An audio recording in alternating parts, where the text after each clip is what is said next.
اس پہ کسی نے انٹرنیٹ پہ سوال ایک تو یہ بھیجا ہے کہ نماز میں جو قاعدہ ہے اس کے بعد امام کے پیچھے جو وقت مل جاتا ہے اس کا کیا ہے؟ دیکھیں، ایک قاعدہ تو ہوتا ہے آخری.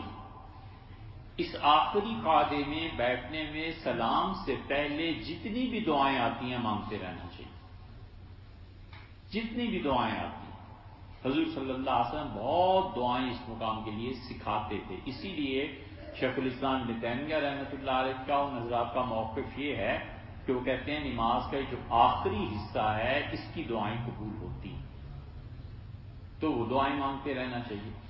ایک یہ ہے کہ عبدہ و رسولوں تک اس نے پڑھا اور اس نے بھی اپنی کوئی رکعت پوری کرنی ہے اور امام نے ظاہر ہے کہ آگے درود شریف اور دعائیں پڑھ کے سلام پھیرنا ہے، تو اس موقع پہ بھی چپ نہیں رہنا چاہیے. اس کو اختیار ہے کہ کتاب و سنت میں عربی کی جو دعائیں آتی ہیں یہ پڑھتا ہے.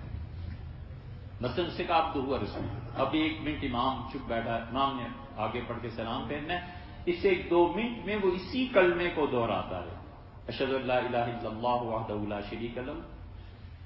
وہ اللہ تعالیٰ کے نام پڑھتا ہے، اسے کوئی اور دعا یاد ہے وہ پڑھتا ہے. فتاوی تاتار خانیہ میں سب کی اجازت دی گئی.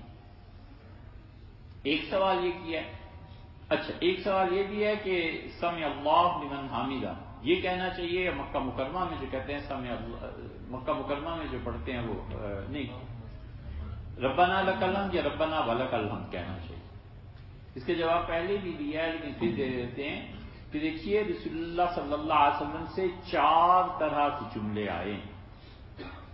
کبھی پڑھتے تھے ربنا لک الحمد، سب سے چھوٹی سی، ربنا لک الحمد 3 الفاظ. کبھی پڑھتے تھے ربنا ولک الحمد، اس کی ابن قیم نے زاد المعاد میں تردید کی ہے مگر وہ ایسی نہیں ہے جسے مانا جا سکے رحمہ اللہ. کبھی پڑھتے تھے اللہم ربنا لک الحمد، اور کبھی رسول اللہ صلی اللہ علیہ وسلم پڑھتے تھے اللہم ربنا ولک الحمد. حنفی فقہا نے سب سے زیادہ ترجیح اسی جملے کو دیا کہ اللہم ربنا ولک الحمد. اس لیے ہمیشہ سمع اللہ لمن حمیدہ اور اس کے بعد اللہم ربنا ولک الحمد یہ پڑھنا چاہیے. ربنا لک الحمد بچوں کے لیے تھا، نماز کی کتابوں میں بچے چھوٹے ہوتے ہیں نا تو چھوٹے چھوٹے جملے سکھا دیے، ربنا لک الحمد سکھا دیا کہ چلو یہ بھی حدیث میں آیا ہے. انہیں کیا پتا تھا کہ کبھی اتنی جہالت بھی آ جائے.